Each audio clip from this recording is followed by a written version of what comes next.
Allow me to bleed the ink of my pen, for my heart is heavy like a load, and my eyes is loaded with impregnant tears for decades now. The ink of my pen has ceased to write and bleed the woes implanted in my heart. So allow me to invoke the powers of the similes, the dead metaphors, the allusion from the gospel of poetry. See, dear world, listen as I testify my encounter with the angel of death. See, it was on a deadly Sunday, even though that the day wasn't sunny like Sunday. See, I was tired, so I decided to take a nap. As I closed my eyes, an angel descended. So I was taken and awakened like a spirit that rose from the grave. Then I heard a strange voice speaking to me.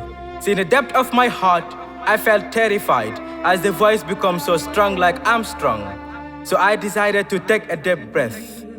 For I was not dead, but I was dying because of the fear that erupted from my heart. As the voice kept peeping the message in my ear, rise up there, son, and ink this nation. So allow me to address this nation with great sense of humility. Not greed, but just to free my people from the circles of darkness. So do not be surprised that there are so many hidden truth crafted in a fancy way, to fantasize, the blame games, the evil deception that they made us to believe for so many years. Dear Mr. President, so easily you forgot how you came with your sweet twisted tongue, embodied with so much wrongs, begging the young, even the old age, crawling on the ground like hopeless man, running helter-skelter for fame and gain. Did you remember, Mr. President, when you promised to eradicate our pain and build good land, free us from the circles of poverty and hunger, paint beautiful smiles on the faces of the masses, and be that daycare nanny that will protect her children from any form of disasters?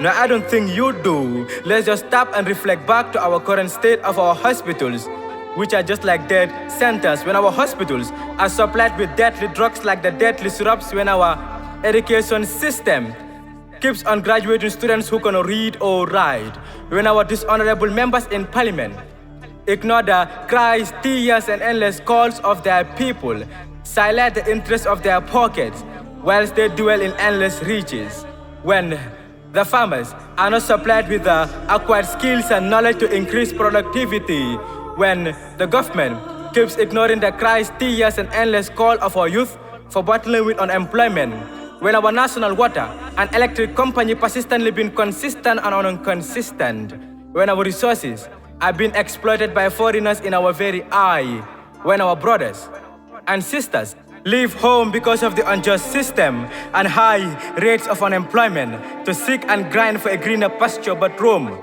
was never a home for those who went through the gentle night. And finally, when the OIC project, which was a golden prospect that could have transformed the lives and livelihood of a Gambian people, but guess what?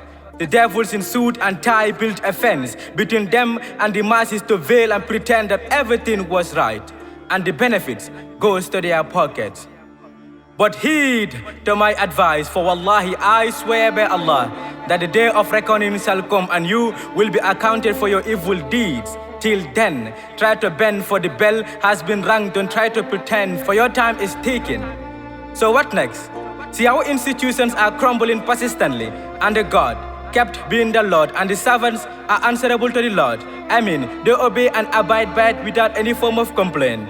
For any complaint, you shall be laid out. That's why all what they do is to wear the brown suit and tie, sit in offices and sign papers which they have no idea about.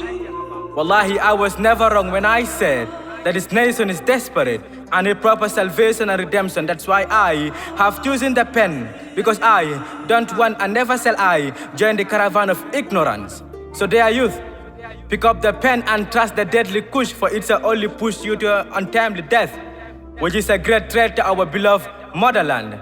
For we are the future leaders of our mama land. For mama has cried endless times as a result of bad governance. We kept choking mama despite being in her 59. So we write, spend sleepless nights to salvage Mama Gambia for depressions, pains, and agony. Prof, the sensible poet.